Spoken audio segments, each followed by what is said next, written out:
Welcome back. باچا Khan university میں بپا ہونے والی بربریت اور دہشت گردی کے پورے ایک ہفتے بعد پاکستان بھر کے تعلیمی اداروں میں اور حساس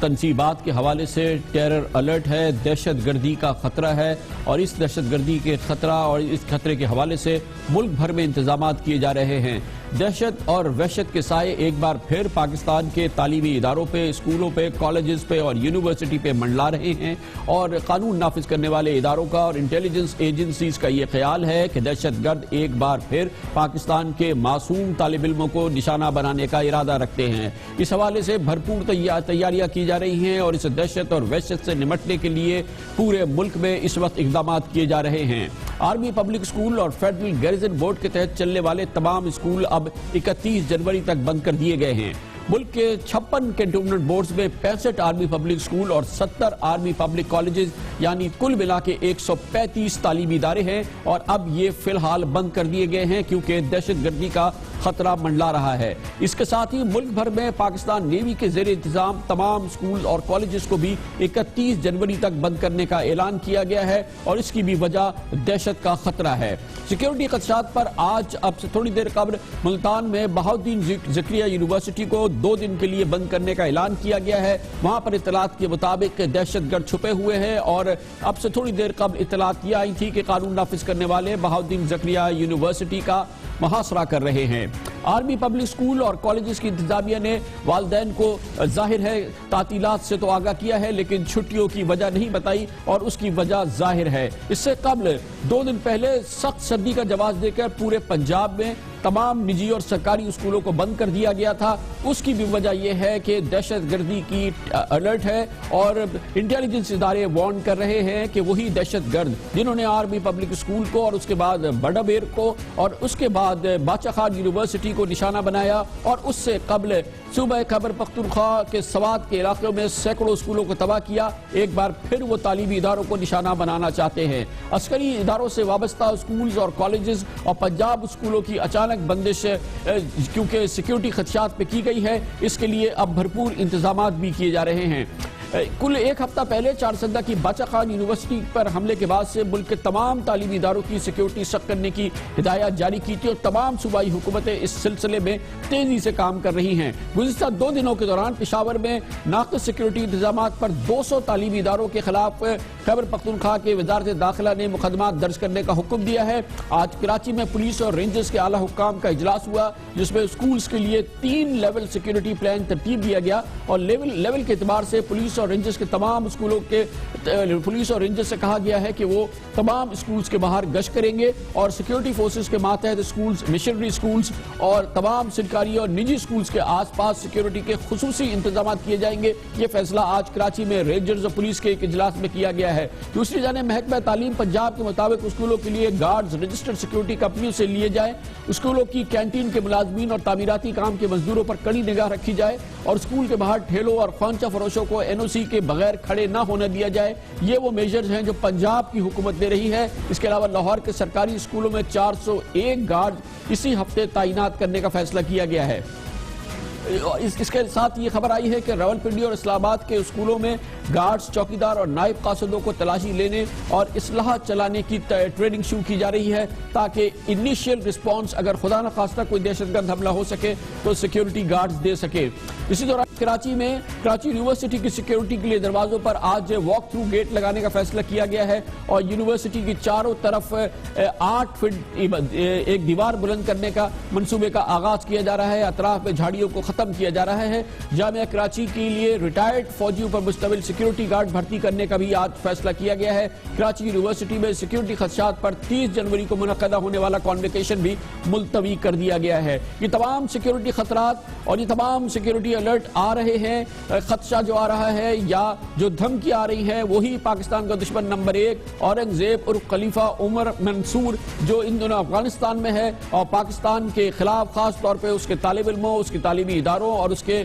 حساس تنصیبات کے خلاف دھمکیاں دے رہا ہے۔ اطلاعات کے مطابق ایک بار پھر یہ جو دہشت گردی کی جو اطلاعات آ رہی ہیں یہ بھی اسی جگہ سے آ رہی ہیں اور اسی شخص کے حوالے سے آ رہی ہیں، اور اس کے لیے اب بھرپور تیاری کی جا رہی ہے اور پاکستان کے پورے تعلیمی نظام میں اس وقت سیکیورٹی کے حوالے سے ریڈ الرٹ ہے اور اس کے لیے مکمل طور پر تیاری کی جا رہی ہے وفاق کی سطح پر اور صوبوں کی سطح پر بھی۔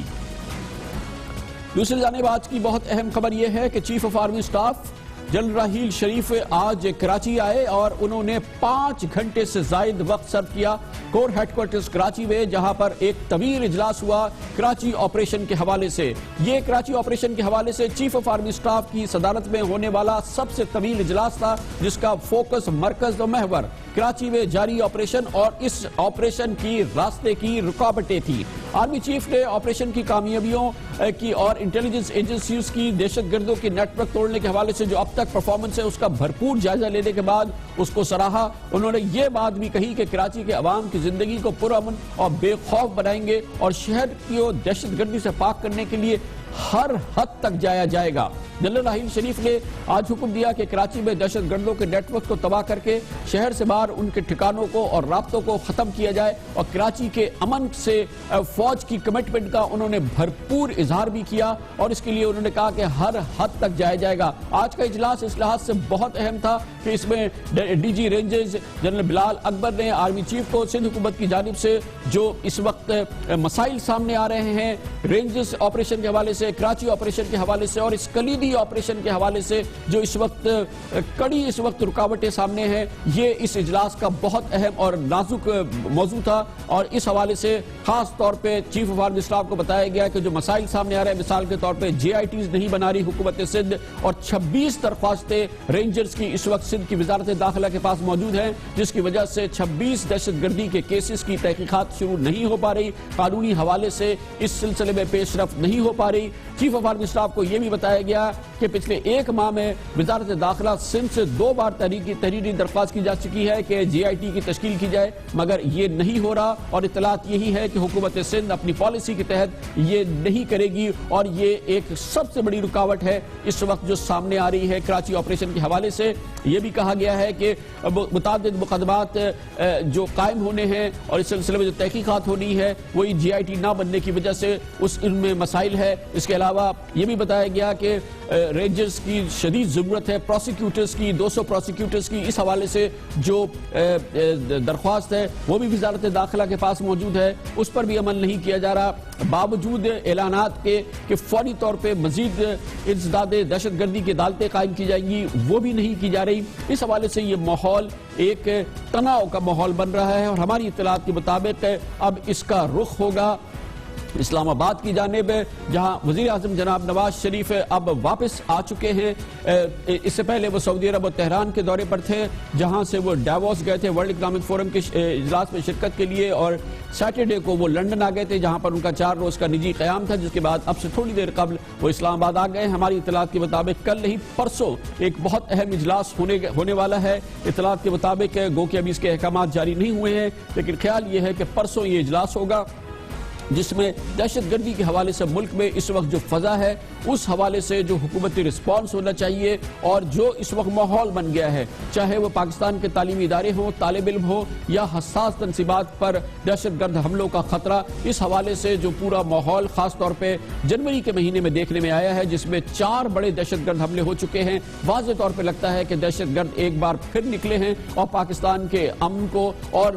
آپریشن ضرب عضب کے حوالے سے جو اب تک کامیابیاں حاصل ہوئی ہے ان کو چیلنج کرنا چاہتے ہیں، ان کو تہس نہس کرنا چاہتے ہیں اور اب وقت ہے رد عمل کا اور وقت ہے رد عمل کے ساتھ نازک فیصلوں کا بھی۔ نیشنل ایکشن پلان پہ عمل نہیں ہو رہا، فوج اس معاملے میں باقاعدہ شکایت بھی کر چکی ہے۔ نومبر میں ہونے والی کور کمانڈرز کے اجلاس میں اس سلسلے میں باقاعدہ شکایت بھی کی گئی تھی، اس حوالے سے پریس ریلیز بھی جاری کیا گیا تھا اور اب ایک بار پھر وہ پورا معاملہ سامنے آ چکا ہے اور اس حوالے سے وہی والدین جن کے بچے ان دہشت گرد حملوں میں شہید ہو رہے ہیں، قانون نافذ کرنے والے اداروں کو جو نشانہ بنایا جا رہا ہے، یہ پورا ماحول اس بات کا تقاضا کر رہا ہے کہ اس وقت فوری اقدامات کرنے کی ضرورت ہے، نازک فیصلے کرنے کی ضرورت ہے۔ ہماری اطلاعات کے مطابق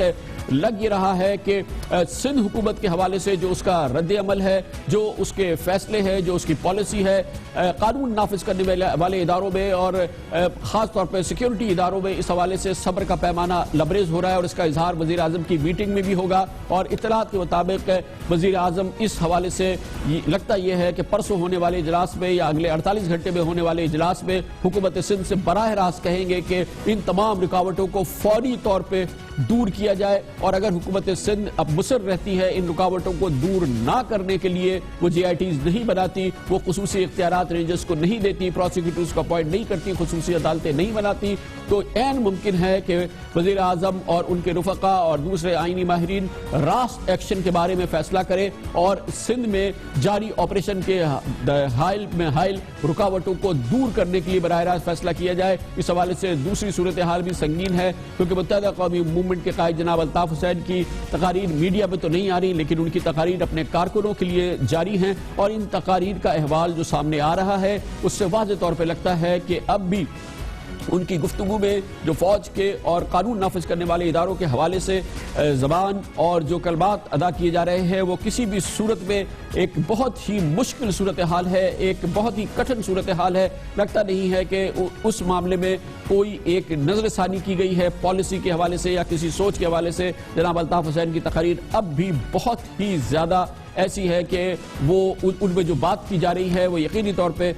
کسی بھی انداز سے قابل قبول نہیں ہو سکتی، کیونکہ وہ انداز جس انداز سے سامنے آ رہا ہے، اور دوسری جانب ایم کیو ایم کی کوشش ہے کہ ان کا میڈیا بلیک آؤٹ ختم کرے۔ یہ بھی ایک کمپلیکیٹڈ سچویشن ہے جو کہ اس وقت اس پوری صورتحال کو جنم دے رہی ہے، جس کے نتیجے میں خیال یہ ہے کہ آئندہ 48 سے 72 گھنٹے بہت اہم ہوں گے، جس کے دوران کلیدی اجلاس ہوگا وزیر اعظم کی قیادت میں، اور اس دوران نیشنل الیکشن پلان اور آپریشن ضرب عد اور دہشت گردوں کے اس نئے چیلنج کو ختم کرنے کے حوالے سے انتہائی اہم اور نازک فیصلے کرنے ہوں گے، جس کا کہ وقت آ گیا ہے۔ اس پوری صورتحال پہ بات کرتے ہیں، اور اس کے لیے ہم نے دعوت دی ہے تجزیے کے لیے۔ ہمیں آج جوائن کر رہے ہیں لیفٹیننٹ جنرل ریٹائرڈ جناب سلیم نواز، جو سابق کور کمانڈر ہیں اور سابق آئی جی ایف سی بلوچستان بھی رہ چکے ہیں۔ بہت بہت شکریہ جنرل صاحب، اب آپ نے ہمیں جوائن کیا ہے۔ آپ فرمائیے گا کہ نیشنل ایکشن پلان جاری ہے، اس کے 13 مہینے کے بعد اس وقت ایسا نہیں لگتا کہ ٹیررسٹ کی کوئی کمر ٹوٹ گئی ہے یا وہ کہیں بھاگ گئے ہیں، وہ اب بھی سافٹ ٹارگٹس پہ بھی اٹیک کر رہے ہیں اور سیکیورٹی فورسز پہ بھی اٹیک کر رہے ہیں۔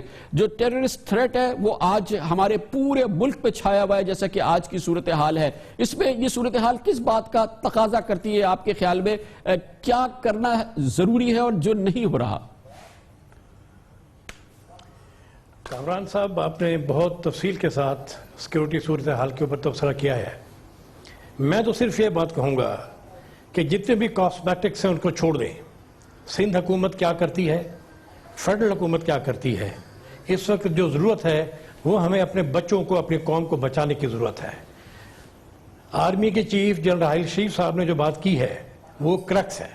انہوں نے کہا ہے کہ ان کو ایک گھروں میں جا کے ان کو پکڑنا چاہیے۔ جو دفاعی پالیسی سے وہ سب ٹھیک ہے، ہوتی رہی ہیں، آپ دیواریں اونچے کر لیں، آپ گارڈز رکھ لیں، آپ تمام چیک کر لیں، آپ واک تھرو گیٹ وغیرہ بنا لیں، جب تک ہم ان کے پیچھے جا کر، ان کے گھروں سے جا کر ان کو پکڑیں گے نہیں، ان کو ختم نہیں کریں گے، تب تک یہ کام نہیں چلے گا۔ اور جو نیشنل ایکشن پلان ہے، جو کہ اس وقت جب میں اس کے اوپر نظر مارتا ہوں تو مجھے تو ایک قسم کا مذاق دکھائی دیتا ہے کہ آرمی اور جتنے بھی لا انفورسمنٹ ایجنسیز ہیں،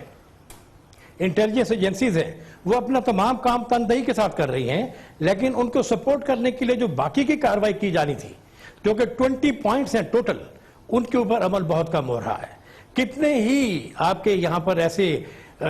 تنظیمیں موجود ہیں جو کہ نام تبدیل کر کے کام کر رہی ہیں، کتنے مقدمے ہیں جن کے اوپر عمل نہیں ہو رہا، جن کے اوپر سنوائی نہیں ہو رہی ہے۔ رینجرز کی پار کی بات چیت کا مذاق بن کے رہ گیا ہے۔ ان کو پاور ملے یا نہ ملے، میرا اپنا ذاتی طور پہ ایک پاکستانی شہری کی حیثیت سے یہ خیال ہے کہ ہمیں چاہیے کہ ہم ان دہشت گردوں کے پیچھے جائیں، اور ان کے پیچھے جانے کے لیے جو قوم کی سپورٹ ہے وہ دو حصوں میں ہے۔ ایک ہے جو کہ سیاسی لیڈرز ٹی وی کے اوپر بیٹھ کر بات چیت کرتے ہیں، بہت اچھی بات ہے، تمام سپورٹ کرتے ہیں، کون کہتا ہے کہ ایسا نہیں ہونا چاہیے۔ دوسری بات جو ضروری ہے وہ یہ ہے کہ عوام اس کے اندر کتنا حصہ لے رہے ہیں۔ عوام کیا حصہ لے سکتے ہیں، کیا کر سکتے ہیں عوام یہ کر سکتے ہیں کہ جس محلے میں وہ رہ رہے ہیں، جہاں پر وہ موجود ہیں، نمبر تمام لوگوں کے پاس موجود ہیں، ان کی اطلاع دی جائے کون نے آدمی وہاں پر آیا ہے۔ جب تک ہم ان کو ان کے بستر کے اندر سے نہیں نکالیں گے، جب تک ان کو ہم ان کی جھونپڑیوں میں سے باہر نہیں نکالیں گے، جب تک ہم ان کو وہاں پہ ان کے گھروں سے باہر نہیں نکالیں گے اور ان کو پکڑ کے قابو نہیں کریں گے, ان کو وہاں سے بھگائیں گے نہیں, ان کو ختم نہیں کریں گے, یہ کاروائی بہت لمبی چلتی رہی. اچھا جیل صاحب, یہ تو آپ نے بالکل صحیح کہا, مگر آج جنرل راحیل نے جو میٹنگ کی 5 گھنٹے سے زیادہ کور ہیڈ کوارٹرز میں کراچی میں, اس میں انہوں نے ایک عزم کا اظہار کیا, یہ ریزالو ہے ان کا کہ ہم کراچی کے امن کو ہر صورت میں کمپلیٹلی ریسٹور کریں گے, ہر لحاظ سے کراچی کے شہریوں کو مکمل 100% امن دیں گے, اس کے لیے ہمیں کسی حد تک بھی جانا پڑے. اس کو کیسے آپ انٹرپریٹ کریں گے کسی حد تک کے جانے کو؟ اس کو جو میں آپ سے بات کر رہا تھا کہ جو میرے سمجھ میں آتی ہے وہ بات, میں فوج میں رہا ہوں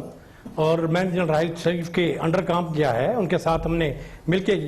بڑی جونیئر سروس سے کام کیا, میں ان کی شخصیت کو اچھی طریقے سے جانتا ہوں, وہ جو کہتے ہیں وہ کرتے ہیں. اس وقت جو کام کرنا ہے وہ ان دہشت گردوں کو پکڑنا ہے, ان کے سہولتکاروں کو پکڑنا ہے, اس کے لیے جو کام ضروری ہے وہ کیا جائے گا, اس کے اندر جتنی بھی قانونی رکاوٹیں ہیں ان کو بالکل ختم کیا جائے گا, اس کے اوپر عمل کیا جائے گا. اس کے لیے چاہے آئین اس کی اجازت دیتا ہے یا اس کے اندر کوئی موڈیفیکیشن کرنی پڑتی ہے یا کسی کو ایک طرف سے کسی راستہ بنانا پڑتا ہے, میرا خیال یہ ہے کہ اب وقت آ گیا, اس سے زیادہ انتظار نہیں کیا جا سکتا. آپ یہ دیکھیے کہ اس وقت کیا کیا باتیں چل رہی ہیں. آرمی چیف نے کہا ہے کہ میں اپنے ٹائم کے اوپر ریٹائر ہو جاؤں گا, جو جتنا بھی ٹائم ہمارے پاس باقی موجود ہے اس کے اندر انہوں نے اس عمل کو پورا کرنا ہے اور انشاءاللہ وہ پورا ہوگا. آپ کی جتنی بھی بزنس کمیونٹی ہے وہ یہ چاہتی ہے کہ اس کے عمل کو پورا کیا جائے. آپ کے عوام کی سپورٹ ان کے ساتھ ہے, لوگوں کی سپورٹ ان کے ساتھ ہے, بزنس کمیونٹی کی سپورٹ ان کے ساتھ ہے. جنرل صاحب یہ بتائیے گا کہ ایک بڑی ڈیفیکلٹ سچویشن سندھ میں ہے, پیکیولر سچویشن ہے. یہاں پہ سندھ حکومت نے اپنی ایک پالیسی بنائی ہے, ایک یہاں کی سندھ اسمبلی نے ایک ریزولوشن پاس کی ہے جس کے ذریعے کنڈیشنز عائد کر دی گئی ہیں, پابندیاں لگائی گئی ہیں ریلیجس آپریشن پہ. جے آئی ٹیز نہیں بن رہی ہیں, لوگ گرفتار ہیں, ٹیررسٹ گرفتار ہیں, ان کی 26 جے آئی ٹیز ہیں, آج آرمی چیف کو بتایا گیا وہ نہیں بن رہی ہیں, پروسیکیوٹرز اپوائنٹ نہیں ہو رہے, خصوصی عدالتیں نہیں بن رہی, 200 سے زائد دہشت گرد ہیں جو ضمانتوں پہ رہا ہو گئے. اس پوری صورتحال یہ مسلسل جاری ہے اور جاری ہے, تو آپ کے خیال میں جاری رہے گی تو وہ عزم جو ان کا ہے کہ ہم ہر حد تک جائیں گے, یہ کانفلکٹ ہوگا, یہ کس طریقے سے حل ہوگا؟ میرا اپنا یہ خیال ہے کہ یہ جو بھی رکاوٹیں سامنے آئی ہوئی ہیں ان کو کسی نہ کسی طریقے سے بلڈوز کرنا پڑے گا, اس کو کسی نہ کسی طریقے سے ہٹانا پڑے گا. فیڈرل گورنمنٹ کے اپنے اختیارات موجود ہیں, آئین کے اندر کئی ایسے پروویژنز موجود ہیں جس کے اندر ان تمام مشکلات کا حل نکالا جا سکتا ہے. اگر کسی چیز کی کمی ہے تو میں بڑے کھلے طریقے سے کہتا ہوں کہ ول کی کمی ہے, ریزولو کی کمی ہے,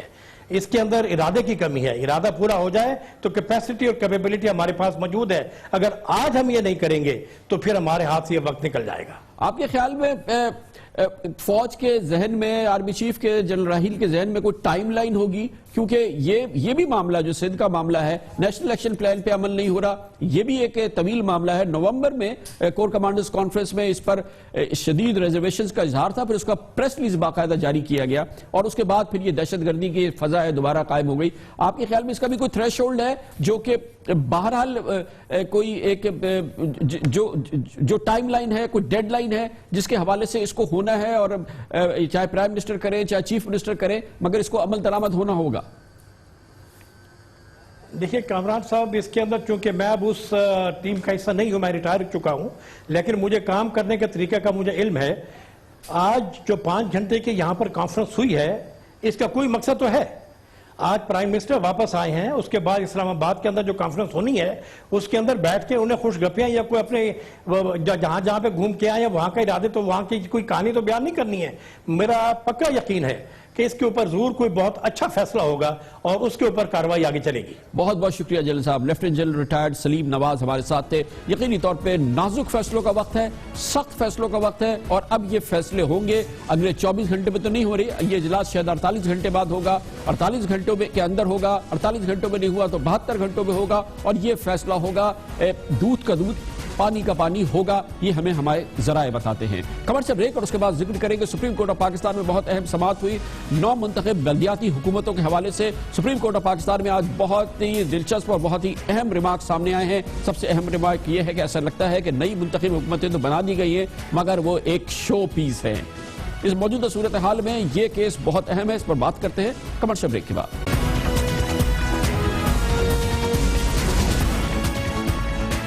وہ کہ معاملہ بہت اہم ہے پنجاب میں بھی، لیکن سندھ میں یہ میک اور بریک معاملہ ہے نئی منتخب بلدیاتی حکومتیں اور ان کے اختیارات جو کہ نہ ہیں۔ دوسری جانب کراچی شہر ہے، پاکستان کا سب سے بڑا شہر، مسائل کی سب سے بڑی آباد گاہ، چاہے کوڑوں کے ڈھیر ہوں، چاہے پانی کے مسائل ہوں، ٹوٹی ہوئی سڑکیں ہوں، پبلک ٹرانسپورٹ نہ ہو اور دوسرے بہت ان گنت مسائل ہوں، لیکن اس کے حل کے لیے حکومتیں تو منتخب ہو گئی ہیں لیکن ان کے پاس نہ کرنے کے وسائل ہیں اور نہ اختیار ہے، اور اس کی وجہ سے ایک تناؤ کی کیفیت شروع ہو چکی ہے، اور اس کے بعد جو ہونا ہے یقینی طور پہ وہ کراچی کی سڑکوں پر اس کے اثرات ہوں گے اور وہ پھر پورے ملک میں پھیلیں گے۔ لیکن اس سلسلے میں کوشش یہ ہے کہ یہ معاملہ عدالت کے ذریعے یعنی کہ سپریم کورٹ آف پاکستان اس معاملے میں وہاں پر اس کے حوالے سے درخواست دائر کی جائے اور سپریم کورٹ آف پاکستان سے کہا جائے کہ درخواست کی جائے کہ اس حوالے سے جو اختیارات سلب کیے گئے ہیں بلدیاتی حکومتوں کے، جو وسائل سلب کیے گئے ہیں اسے ریسٹور کیا جائے تاکہ جمہوریت اپنی روح کے مطابق اپنی روٹس میں یہ جڑ جمہوریت کی جو ہے وہاں پر یہ فروغ پائے اور عام آدمیوں کے مسائل حل ہو۔ اس سلسلے میں آج ایک بہت اہم دن تھا۔ ملک میں بھر میں بلدیاتی قوانین اور بلدیاتی انتخابات کا معاملہ جو کہ اب تنازع بن چکا ہے وہ آج سپریم کورٹ آف پاکستان میں پہنچا، جہاں پر اس حوالے سے ایک بینچ تشکیل دی گئی ہے، وہاں ایک پٹیشن فائل کی گئی ہے، اور آج اس بینچ میں چیف جسٹس آف پاکستان جناب جسٹس انور ظہیر جمالی کی سربراہی میں 3 رکنی بینچ نے بلدیاتی اداروں کو اختیارات نہ دینے کے معاملے کی سماعت کی اور صوبائی حکومتوں پر شدید برہمی کا اظہار کیا۔ سپریم کورٹ نے چاروں صوبوں کے ایڈوکیٹ جنرلز اور متعلقہ افسران کو حکم دیا کہ وہ آئندہ سماعت پر عدالت میں پیش ہوں۔ چیف جسٹس جناب انور ظہیر جمالی نے آج کی سماعت کے دوران کہا جن بلدیاتی نمائندوں نے حلف اٹھایا انہیں اختیارات نہیں دیے گئے، بعد نظر میں لگتا ہے کہ بلدیاتی اداروں کو اہمیت نہیں دی گئی۔ جسٹس شیخ عظمت سعید نے ریمارکس دیتے ہوئے آج کہا ایسے انتخابات کا کیا فائدہ جن کے بعد اختیارات نہ دیے جائیں، لگتا ہے صوبائی حکومتیں اختیارات کا بوجھ بانٹنا نہیں چاہتی۔ اتنے اہم معاملے پر سندھ اور پنجاب اور کے پی کی طرف سے کوئی پیش ہی نہیں ہوا۔ جسٹس خلجی عارف حسین نے آج کی سماعت کے دوران کہا کیا بلدیاتی الیکشن کا مقصد نمائندوں کو شو پیس بنا کر رکھنا تھا؟ صرف باتوں سے کچھ نہیں ہوگا، اختیارات بھی منتقل کیے جائیں۔ سپریم کورٹ کے اختیار حاصل ہے کہ وہ آئین کی شق 140A کے تحت آئینی اور بنیادی حقوق کی خلاف ورزی پر بلدیاتی قوانین میں ترامیم کا حکم دے سکتی ہے۔ آج لاہور ہائی کورٹ نے پیپلز پارٹی کے رہنما منظور وٹو کی درخواست پر سماعت کی، جس میں کہا گیا کہ لوکل گورنمنٹ ترمیمی آرڈیننس بنیادی حقوق کے منافی ہے، اسے کالعدم قرار دیا جائے۔ اور بڑی دلچسپ بات ہے کہ پنجاب میں پاکستان پیپلز پارٹی کہتی ہے کہ جو اختیارات سلب کیے گئے ہیں بلدیاتی حکومتوں کے نو منتخب بلدیاتی حکومتوں اس کے خلاف وہ عدالت میں جا چکی ہے، اور خود پنجاب پیپلز پارٹی کے سربراہ جناب منظور وٹو خود اس میں پٹیشنر ہیں، اور سندھ میں جو صورتحال ہے وہ اس کے بالکل برعکس ہے۔ یہ پیپلز پارٹی کا انداز ہے۔ دو روز قومی تحریک انصاف اور پاکستان مسلم لیگ قاف نے بھی لاہور ہائی کورٹ میں الگ الگ درخواستیں جاری کی تھی، جس میں کہا گیا تھا کہ لوکل گورنمنٹ ترمیمی آرڈیننس کو کالعدم قرار دیا جائے۔ ایم کیو ایم بھی بلدیاتی نمائندوں کو اختیارات تب ملنے کے خلاف سندھ ہائی کورٹ میں پٹیشن دائر کر چکی ہے، جبکہ متحدہ قومی موومنٹ سندھ اسمبلی میں احتجاج کے علاوہ سڑکوں پر بھی احتجاج کر رہی ہے، اور اس کے لیے ایک وسیع پروگرام ترتیب دیا جا رہا ہے۔ اور اس حوالے سے جو کراچی کی صورتحال ہے، یہاں کے جو مسائل ہیں، سپریم کورٹ آف پاکستان اس سلسلے میں متعدد سماعتیں کر چکی ہے، اور یہاں کے حالات کے حوالے سے سپریم کورٹ آف پاکستان کے معزز جج صاحبان کے ریمارکس ہمارے سامنے موجود ہے۔ لیکن ایک بڑی عدالتی جنگ، ایک بہت ہی اہم فیصلہ، بہت ہی اہم عدالتی کیس جو ہے وہ سامنے آ گیا ہے، جس کے براہ راست اثرات ہوں گے نئے بلدیاتی حکومتوں پر، نئے بلدیاتی نمائندوں پر، اور سب سے زیادہ عام شہریوں پر کہ کیا ان کے جو نمائندے انہوں نے منتخب کیے ہیں وہ ان کے مسائل کا حل ڈھونڈیں، وہ ان کے دروازے کھٹکھٹائیں، یا یہ تمام اختیارات جو ہے وہ وفاقی اور صوبائی حکومتوں کے پاس ہی رہے۔ اس پورے اہم معاملے پر بات کرنے کے لیے ہم نے دعوت دی ہے۔ ہمارے ساتھ موجود ہیں پاکستان کے نامور ماہر آئین و قانون بیرسٹر ڈاکٹر فروغ نسیم، جو وائس چیئرمین بھی ہیں پاکستان بار کاؤنسل کے۔ بہت بہت شکریہ ڈاکٹر صاحب، آپ نے جوائن کیا ہے۔ یہ فرمائیے گا کہ سپریم کورٹ آف پاکستان، اس میں کوئی شک نہیں ہے کہ سپریم کورٹ آف پاکستان نہ صرف اس کا کاگنیزنس لے سکتی ہے، اس حوالے سے اگر وہ مناسب سمجھتی ہے تو اس کے فیصلے کے ذریعے یہ تمام چیزیں ریورس کی جا سکتی ہیں جو بلدیاتی قوانین میں ترامیم لائی ہیں صوبائی اسمبلیاں، چاہے وہ سندھ کی ہو چاہے پنجاب کی، یہ ریورسل کا اختیار سپریم کورٹ کو ہے۔ بالکل ہے، اس میں کوئی دو اوپینین نہیں ہے۔ شرف فریدی صاحب کا کیس ہوا تھا سندھ ہائی کورٹ میں، جس کو اپہولڈ کیا سپریم کورٹ آف پاکستان میں، 89 اور 94 کے ججمنٹس ہیں۔ اس میں یہ بات طے کی جا سکتی ہے کہ عدالت جو ہے وہ لیجسلیچر کو حکم دے سکتی ہے کہ وہ قانون میں ترمیم کرے۔ تو لہٰذا جتنی بھی سندھ، پنجاب، کے پی کے، بلوچستان جو لوکل گورنمنٹ کے اسٹیچوٹس ہیں، قوانین ہیں، میرے حساب سے وہ کانسٹیٹیوشن کے آرٹیکل 140 کیپٹل اے کے خلاف ہے، کیونکہ وہ جو قوانین ہیں وہ لوکل گورنمنٹ کے، لوکل کاؤنسل کے جو انسٹیٹیوشنز ہیں ان کو پاور یا فائنینس نہیں دیتے۔ یہ فرمائیے گا کہ اس کے لیے فورم متعلقہ ہائی کورٹ یا سپریم کورٹ، جیسے یہ پٹیشن آج سپریم کورٹ پہنچی ہے، کیونکہ اگر ہائی کورٹ ہے تو پھر ظاہر ہے کہ ہائی کورٹ میں ایک طویل سماعت، تو پھر ظاہر ہے کہ اگر جو بھی فیصلہ تو اس حوالے سے پھر اپیل، پھر سپریم کورٹ، تو اس کا بیسک فورم کیا آپ سمجھتے ہیں کہ متعلقہ ہائی کورٹ ہی ہے یا سپریم کورٹ؟ دونوں ہو سکتے ہیں، کیونکہ اگر ہائی کورٹ میں ہے تو آرٹیکل 199 میں ریٹ پٹیشن ہوتی ہے، اور اگر سپریم کورٹ میں ہے تو آرٹیکل 184(3) میں سپریم کورٹ کاگنیزنس لے سکتی ہے، اور دونوں کولیٹرل جورسڈکشنز موجود ہیں، اور یہ سپریم کورٹ آف پاکستان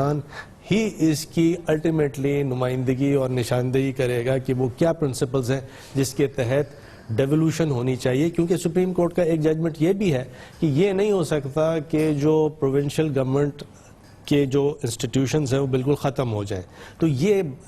طے کرنا ہے، یہ لیگل ڈیبیٹ بہت بڑی ہے کہ 140 کیپٹل اے جو کانسٹیٹیوشن کا آرٹیکل ہے اس کے تحت کیا کیا چیز ڈیوالو ہوگی اور کیا کیا چیز ڈیوالو نہیں ہوگی۔ اچھا، یہ فرمائیے گا کہ اس کی نظائر موجود ہیں کہ اسمبلیز کے بنائے ہوئے بلز، قوانین اور جو اس قسم کی چیزیں ہیں اس کو سپریم کورٹ نے ریورس کیا ہے، ان کو نل اینڈ وائڈ قرار دے دیا ہے، تو اگر بلدیاتی حکومتوں کے حوالے سے جو ترامیم کی گئی ہیں بلدیاتی بل میں ان کو مسترد کیا جا سکتا ہے، اور سپریم کورٹ اس سلسلے میں اس سے پہلے بھی روایات ہے، فیصلے موجود ہیں۔ بہت سے فیصلے ہیں، اب تو اتنے سارے فیصلے ہیں، سو مچ سو کہ بل کی سٹیج پہ جیسے حزبہ بل تھا جو کہ کے پی کے میں آنے والا تھا، اس وقت چیف جسٹس افتخار چودھری صاحب نے بل کے سٹیج پہ حزبہ بل کو کالعدم قرار دے دیا تھا۔ اس کے ساتھ ساتھ بہت سے اور کیسز ہیں، جسٹس امیر ہانی مسلم کے سول سروس اسٹیچوٹس کے بہت سے امینڈمنٹس انہوں نے کالعدم کیے، جسٹس ناصر الملک نے گیس انفراسٹرکچر ڈیولپمنٹ سیس کو کالعدم قرار دیا، اور بہت سے اور ہیں، کوئی ایک نہیں ہے، اور سپریم کورٹ اور ہائی کورٹ کے پاس یہ اختیار ہے، کانسٹیٹیوشنلی اختیار موجود ہے کہ کوئی ایسا قانون جو کہ کانسٹیٹیوشن کے آئین کے حساب سے نہیں ہے اس کو کالعدم کیا جا سکتا ہے، اور ڈائریکشنز دی جا سکتی ہیں لیجسلیچر کو اور اس کے سیکٹری کو کہ اپروپریٹ امینڈمنٹس کریں۔ سو مچ سو جو آپ کو یاد ہوگا ڈیلیمیٹیشن کا اسٹیچوٹ سندھ گورنمنٹ نے پاس کیا تھا، سندھ اسمبلی نے، اس کو سپریم کورٹ نے، پہلے ہائی کورٹ نے کالعدم کیا اور پھر سپریم کورٹ نے کالعدم کر کے حکم دیا کہ اپروپریٹ امینڈمنٹس کی جائیں۔ بہت بہت شکریہ بیرسٹر ڈاکٹر فاروق نسیم ہمارے ساتھ ہیں۔ خبر سے بریک اور اس کے بعد ذکر کریں گے۔ ٹرانسپیرنسی انٹرنیشنل نے کہا ہے کہ پاکستان میں کرپشن کے تاثر میں ضرور بہتری ہوئی ہے، کچھ بہتری ہے اور یقینی طور پہ یہ خوش آئند ہے، مگر بہت کچھ ہونا باقی ہے اور صرف اس پہ بغلے بجانے سے کام نہیں بنے گا۔ کیوں، یہ ہم آپ کو بتائیں گے کمرشل بریک کے بعد۔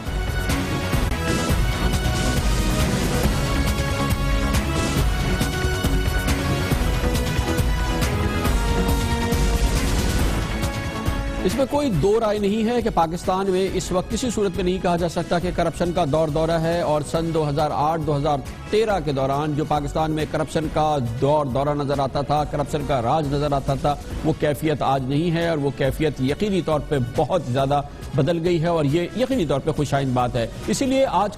ٹرانسپیرنسی انٹرنیشنل نے جب گلوبل انڈیکس کرپشن کے پرسپشن کے حوالے سے جاری کیا تو کہا کہ پاکستان کی صورتحال بہتر ہو گئی ہے، اور عام طور پہ پاکستانی اس سے ایگری کریں گے۔ 2014 کے مقابلے میں گزشتہ سال پاکستان 168 کرپٹ ترین ممالک کی فہرست میں 126ویں نمبر پر آ گیا ہے۔ یہ آپ کو ضرور پتہ ہونا چاہیے کہ 168 ممالک میں پاکستان کا آج بھی 126 نمبر سے، معاف کیجئے، 126 نمبر سے 170ویں نمبر پر آ گیا ہے۔ آج بھی 117واں نمبر ہے، 126واں نمبر تھا گزشتہ سال، اب 117واں نمبر ہے 168 ممالک میں، یعنی پاکستان شفافیت میں 51 ممالک سے بہتر اور 116 ممالک سے آج بھی بدتر ہے۔ 2015 میں پاکستان، بھارت، بنگلہ دیش اور دیگر سارک ممالک کے باعث سے یہاں پر کرپشن میں کمی آئی ہے، اور یقینی طور پہ پاکستانیوں کی حیثیت سے ہم یہ کہہ سکتے ہیں کہ جو مجموعی طور پہ حکومت کا پرسپشن ہے وہ کرپشن کے حوالے سے بالکل نہیں ہے، ایسا نہیں ہے۔ پاکستان کا کرپشن کے خلاف عالمی تاثر ضرور بہتر ہوا ہے، مگر بہت چیزیں ہیں جس کو دیکھنے کی ضرورت ہے اور بہت محتاط رہنے کی ضرورت ہے۔ خدشات حقیقات کو دیکھنے کی ضرورت ہے, سوالات کے جواب دینے کی ضرورت ہے اور شبہات کو دور کرنا ہوگا تاکہ کرپشن کے پرسپشن میں مزید بہتری آئے. مثال کے طور پر $46 ارب کا پاک چین راہداری منصوبہ کرپشن کے شبہات, سوال اور خدشات کی زد میں رہتا ہے. اس کے اب برملا جواب دینا, ان خدشات کو دور کرنا, شبہات کو دور کرنا حکومت کی اولین ذمہ داری ہونی چاہیے. $32 ارب کا لاہور میں ڈزنی لینڈ کا مجوزہ پروجیکٹ ہے, اس پر اعتراضات ہو رہے ہیں. اس قسم کے میگا پروجیکٹ پر سب شبہات, خدشات اور سوالات کے جواب دینے کے لیے حکومت پنجاب کو تیار رہنا چاہیے. جیسا کہ $170 ارب کا مہنگا ترین اورنج لائن میٹرو منصوبہ ہے اور اس کی شفافیت کے حوالے سے سوالات اٹھ رہے ہیں اور سوالات کا جواب دینا چاہیے, چاہے وہ حزب اختلاف دے, چاہے میڈیا اس حوالے سے سوالات اٹھائے. ضرور بتانا ہوگا حکومت پنجاب کو کہ اپنی تاریخ کا اگر وہ سب سے مہنگا منصوبہ بنا رہا ہے, سب سے بڑا ترقیاتی منصوبہ بنا رہا ہے, تو کیا وہ سب سے بہتر استعمال ہے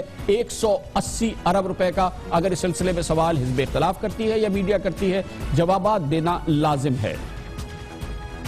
170 ارب روپے کا قرضہ لے رہے ہیں اورنج ٹرین کے لیے. پتہ نہیں کوئی 27 کلومیٹر ہے یا 30 کلومیٹر ہے, اس کے اوپر 170 ارب روپے کا قرضہ. 25 ملین بچے اسکولوں سے باہر ہیں, جبکہ ہسپتالوں کا آپ حال دیکھیں, کبھی وینٹیلیٹر نہیں, بچے مر رہے ہیں, کبھی 3 لوگ ایک بستر پر پڑے ہوئے ہیں. لاہور میں جدھر یہ ٹرین بنائی جا رہی ہے وہاں 60% لاہور کی آبادی کو صاف پینے کا پانی نہیں ہے. پاکستان میں 2.5 لاکھ بچہ مرتا ہے گندا پانی پینے کی بیماریوں سے, تو یہ 170 ارب روپے کی ٹرین بنائی جا رہی ہے. ہمیں یاد رکھنا چاہیے کہ میگا پروجیکٹس میں ہمارے اربوں روپے, ہمارے قوم کے خزانے کا کثیر حصہ ضائع ہو چکا ہے. حالیہ بات ہے چیچو کی ملیا پاور پروجیکٹ میں 3 ارب روپے ڈوب چکے ہیں. ہر پروجیکٹ کے حوالے سے دیکھنا چاہیے کہ اس کی وائبلٹی ہے, واقعی یہ منافع کا سودا ہے. یعنی مثال کے طور پر بھاولپور میں شمسی توانائی پر مشتمل یہ بجلی بنانے کا پروجیکٹ بنایا گیا, اس میں 13.5 ارب روپے لگے, لیکن ہمیں نہیں معلوم کہ یہ قوم کے لیے نفع کا سودا ہے یا نقصان کا سودا ہے, کیونکہ بہرحال یہ بجلی جو پیدا ہو رہی ہے بہت کم ہے اور اس کی جو نیٹ قیمت پڑ رہی ہے قوم کو یقینی طور پر 13.5 ارب روپے کے لحاظ سے کسی صورت سے بھی لگتا نہیں ہے کہ نفع کا سودا ہے. اسی طرح سے نیلم جہلم پاور پروجیکٹ کی لاگت 42 ارب روپے سے 10 گنا بڑھ چکی ہے, یعنی اب اس کے 1000% اضافے کے بعد 414 ارب روپے ہو گئی ہے اور 138 ارب روپے کا اضافہ موجودہ دور حکومت میں ہوا ہے. تھرکول پاور پروجیکٹ کے لیے پانی کے 3 منصوبوں کی لاگت 12 ارب روپے سے بڑھ کے 42 ارب روپے ہو چکی ہے. اس سے پہلے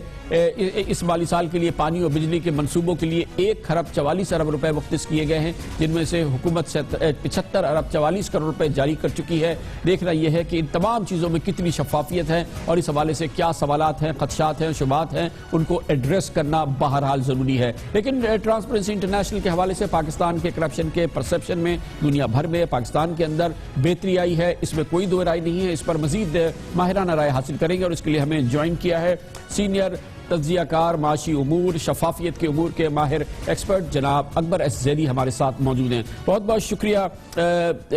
اکبر زیدی صاحب. آپ فرمائیے گا کہ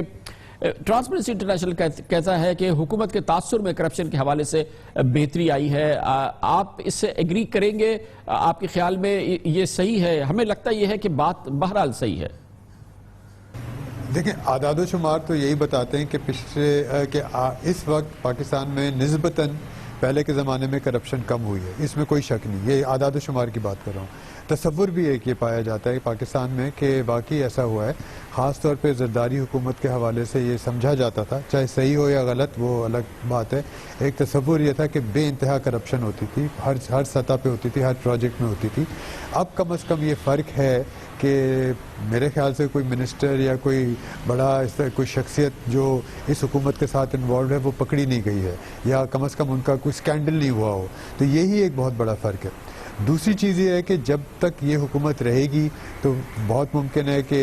اس طرح کے سکینڈل وغیرہ نہ ہوں, لیکن جب یہ حکومت جائے گی تو پھر ہمیں پتہ چلے گا کہ اصل میں کتنی کرپشن ہوئی تھی. لیکن یہ بات واضح ہے اور صحیح ہے جو آپ کا سوال ہے کہ اس حکومت پر جو ہے الزام کم لگایا جاتا ہے بنسبت پچھلی حکومت پر, اس وجہ سے جو ٹرانسپیرنسی انٹرنیشنل ہے یا دوسرے جو ادارے ہیں وہ کہہ رہے ہیں کہ اس وقت پاکستان میں نسبتاً کرپشن کم ہوئی، ختم نہیں ہو گئی، صرف پہلے سے کم ہوئی۔ یہ بتائیے گا زیدی صاحب کہ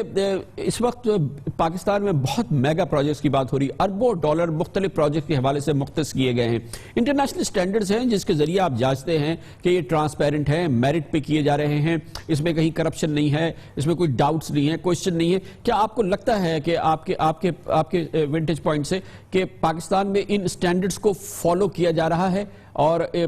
کوشش کی جا رہی ہے کہ 100% یہ شفاف ہو اور میرٹ پر ہوں یہ اربوں ڈالر کے منصوبے جو اب ہو رہے ہیں؟ نہیں، اس میں تو بنیادی طور پہ ہوتا ہے ٹرانسپیرنسی ہوتی ہے، ٹینڈرز ہوتے ہیں، سارا کچھ سب کو بتایا جاتا ہے، رجسٹرڈ فرمز ہوتی ہیں، یہ سارے بنیادی اصول ہوتے ہیں اور یہ اس کا کافی اسکروٹنی کی جاتی ہے کہ کس کو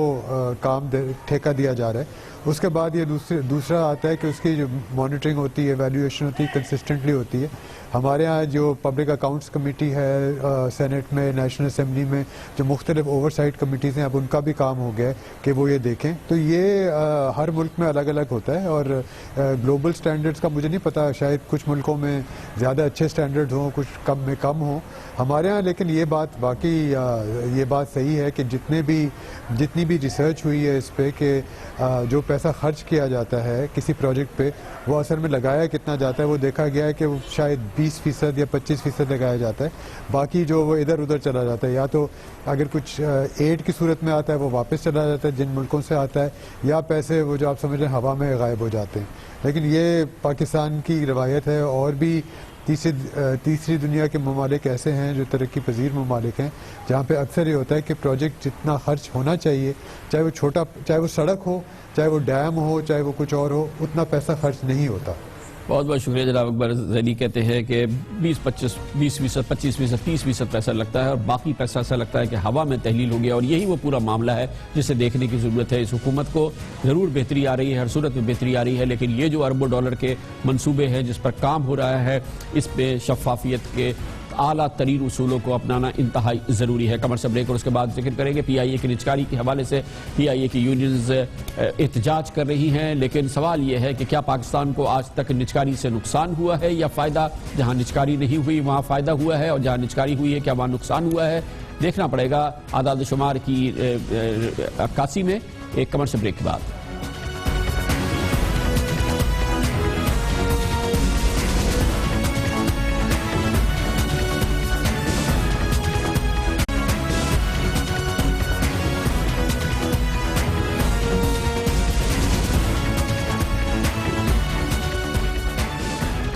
پی آئی اے کے جہاز تو اڑ رہے ہیں مگر عملاً اس کا نظام تالہ بندی کا شکار ہے، کیونکہ اس کی یونین سے کی جوائنٹ ایکشن کمیٹی احتجاج کر رہی ہے اور انہوں نے کل سے ایئر لائن کے تمام دفاتر میں تالا لگا دیا ہے اور کام بند کر رکھا ہے۔ یونینز احتجاج تو کر رہی ہیں مگر ان کے پاس اس سوال کا جواب نہیں ہے کہ پی آئی اے جو کہ قومی خزانے کے لیے ایک سفید ہاتھی بن چکا ہے اور اس کا مجموعی خسارہ 246 ارب روپے تک پہنچ چکا ہے، اس خسارے کو دور کیسے کیا جائے گا اور اسے چلایا کیسے جائے گا۔ پاکستان میں جن اداروں کی نجکاری کی گئی ہے انہوں نے نہ صرف منافع کمایا ہے بلکہ قومی خزانے میں اربوں روپے کا ٹیکس بھی جمع کرایا ہے۔ یہ ایک ہارڈ فیکٹ ہے، سچی حقیقت ہے جسے کوئی بھی نہیں جھٹلا سکتا۔ پاکستان کے قومی کارپوریشن کو جہاں جہاں نجکاری ہوئی ہے وہاں پہ بے پناہ فائدہ ہوا ہے، ان اداروں کو بھی اور سب سے زیادہ حکومت پاکستان کو اور پاکستان کے قومی خزانے کو۔ مثال کے طور پہ حبیب بینک، نجکاری سے قبل 1999 میں حبیب بینک کا قبل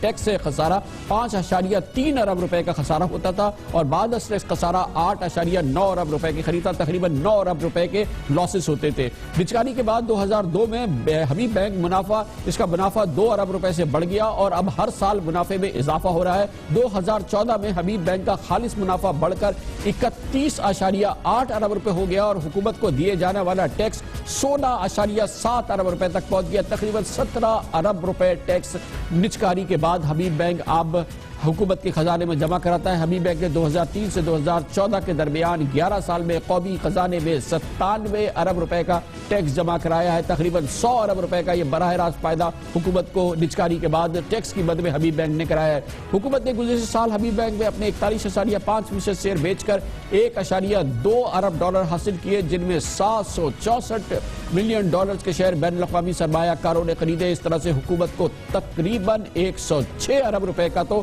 یہ منافع حاصل ہوا. یونائٹڈ بینک کی صورتحال بھی یہ ہے. نجکاری سے قبل 2001 میں یو بی ایل کا خسارہ 7.5 ارب روپے تھا. 2002 میں نجکاری سے پہلے ہی سال میں اس نے تقریباً 1.25 ارب روپے اور 2003 میں 2.6 ارب روپے کا خالص منافع کمایا. یو بی ایل نے 2014 میں 21.9 ارب روپے کا خالص منافع کمایا، جبکہ ٹیکس کی مد میں اس نے 11.5 ارب روپے ادا کیے. یہ تھی یو بی ایل کی کنٹریبیوشن حکومتی خزانے میں. یو بی ایل نے 2003 سے 2014 کے درمیان حکومت کے 31 ارب روپے سے زائد حکومت کو ٹیکس میں ادا کیا ہے. جون 2014 میں حکومت نے یو بی ایل میں اپنے 19.8% شیئر بیچ کے 387 ملین ڈالر کمائے تھے. ان میں 81% شیئر بین الاقوامی سرمایہ کاروں نے خریدے تھے. یہی حال ایم سی بی کا ہے. ایم سی بی کی نجکاری کے وقت 1991 میں اس کا منافع صرف 20 کروڑ روپے تھا. 2014 میں ایم سی بی نے 24.3 ارب روپے کا منافع کمایا، جبکہ 12.4 ارب روپے کا ٹیکس بھی ایم سی بی نے ادا کیا ہے. ایم سی بی نے پچھلے 5 سال میں حکومت کو ٹیکس کی مد میں 53 ارب روپے ادا کیے ہیں. اس طرح سے ان 3 بینکوں نے کل ملا کے تقریباً 250 ارب روپے تو صرف ٹیکس کی مد میں نجکاری میں آنے کے بعد حکومت کو ادا کیے. اور ایک اور بڑی مثال کے الیکٹرک ہے. کے ای سی کا، جس کا موجودہ نام کے الیکٹرک ہے، مسلسل نقصان میں تھی اور 2009 میں اسے دبئی کے ابراج گروپ نے حاصل کیا تھا. جون 2009 میں کے ای سی کا خسارہ 15.5 ارب روپے تھا. 2010 میں کے ای سی کے خسارہ 4.6 ارب، 2011 میں کم ہو کے یہ 9.4 ارب ہوا. اور نجکاری کا فائدہ ہوتے 2012 میں کے الیکٹرک منافع میں آ گئی اور اسے 2.6 ارب روپے کا خالص منافع ہوا. اور جون 2015 میں یعنی کہ گزشتہ سال یہ منافع بڑھ کے 28.3 ارب روپے ہو گیا ہے. اور کے الیکٹرک گزشتہ 5 سال میں حکومت کو 21 ارب روپے کا ٹیکس بھی ادا کر چکی ہے، جس میں سے 13.2 ارب روپے صرف پچھلے سال ادا کیے گئے ہیں. یہ ہوتا ہے نجکاری کا فائدہ. اور اگر نجکاری نہ ہو تو کیا ہوتا ہے؟ اسٹیل مل اس کی سب سے بڑی گواہ ہے. اس وقت پاکستان اسٹیل مل کا کام ٹھپ پڑا ہے. اس پر تقریباً 340 ارب روپے واجب الادا ہے، جبکہ اس کے 15,500 ملازمین کی باقاعدہ سے تنخواہ بھی نہیں مل رہی. اور 2006 میں جنرل پرویز مشرف کے دور میں جب اسٹیل مل نجکاری کی گئی تھی، سعودی عرب کی التوار کی گروپ اور روس کی کمپنی نے عارف حبیب سیکیورٹیز کے ساتھ 21 ارب 60 کروڑ روپے میں اسٹیل ملز کو خریدا تھا. 2008 میں اسٹیل مل سالانہ 2 ارب روپے منافع کما رہی تھی. بینک اکاؤنٹ میں بھی 9 ارب روپے تھے. اور اس وقت جو صورتحال ہے وہ عبرت کا نگاہ بن چکی ہے، عبرت کا نشان ہے پاکستان اسٹیل، کیونکہ اس کی نجکاری نہیں کی گئی اور سپریم کورٹ آف پاکستان نے اس نجکاری کے سودے کو معطل کر دیا تھا. نجکاری کے وزیر اور وفاقی کابینہ کے وزیر جناب محمد زبیر ہمارے ساتھ موجود ہیں. نجکاری کی موجودہ صورتحال، پی آئی اے کے جو اس وقت احتجاج ہے، اس پر ہم سے بات کریں گے. بہت شکریہ. محمد زبیر صاحب بتائیے گا کہ پی آئی اے کی نجکاری کے حوالے سے جو احتجاج ہو رہا ہے، کیا حکومت واقعی پی آئی اے کی نجکاری کر رہی ہے؟ میرا خیال ہے پہلے تو میں وضاحت کر دوں کہ یہ بار بار حکومت کی طرف سے کہا گیا ہے، میں نے بھی بہت دفعہ کہا ہے، وزیر خزانہ نے بھی بہت دفعہ کہا ہے کہ اس کو آپ نجکاری نہیں کہہ سکتے، کیونکہ اس سے ایک امپلیکیشن غلط نکلتا ہے. اس کو ہم اسٹریٹجک پارٹنرشپ کہتے ہیں اور اس کی وجہ بڑی سمپل سی ہے.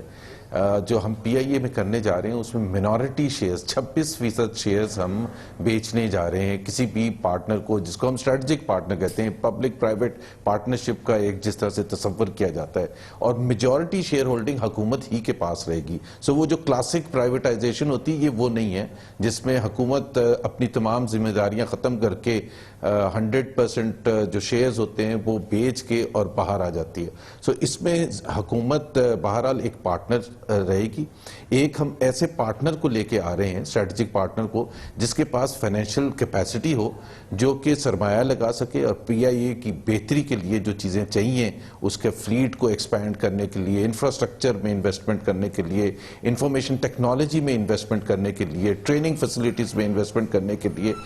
وہ ایک اسٹریٹجک پارٹنر کی ہم بات کر رہے ہیں. تو یہ نجکاری تو ہم اس کو کہتے ہی نہیں ہیں. ٹھیک ہے. ویسے آپ کا جو اس وقت گورنمنٹ کا نجکاری کا پورا پروگرام ہے، اس کا کیا اسٹیٹس ہے؟ کرنٹ سٹیٹس یہ ہے کہ جی ایک یہ کامران صاحب بڑے میں کہوں گا اس کو ہسٹوریکل مومنٹ ہے پاکستان کی نجکاری کی تاریخ کے حوالے سے یا پاکستان کے اکنامک ڈیولپمنٹ کے حوالے سے جو ہم نے کچھ ٹرانزیکشنز کی ہیں پچھلے 2 سال میں وہ اس کو آپ کہہ سکتے ہیں کہ چھوٹی ٹرانزیکشنز تھیں، وہ اتنی میجر ٹرانزیکشنز نہیں تھیں. اب اس وقت چاہے وہ ڈسٹریبیوشن کمپنیز ہیں یا پی آئی اے ہے یا پاکستان سٹیل مل، اس میں جو نجکاری کمیشن نے پچھلے 2 سال میں کام کیا ہے یہ وہ مومنٹ آ گیا ہے جو ہم نے مکمل کر دیا ہے اس حوالے سے کہ پروفیشنل کام کی جو بھی ریکوائرمنٹس تھیں وہ ہم نے مکمل کر لی ہیں. اب ہم ٹرانزیکشن سٹیج پر آ گئے ہیں، ٹرانزیکشن سٹرکچر کے سٹیج پر آ چکے ہیں. اور پی آئی اے کا تو میرا خیال ہے سوال کا جواب ہم دے چکے ہیں کہ کیا اس وقت صورتحال ہے، امپلائیز میں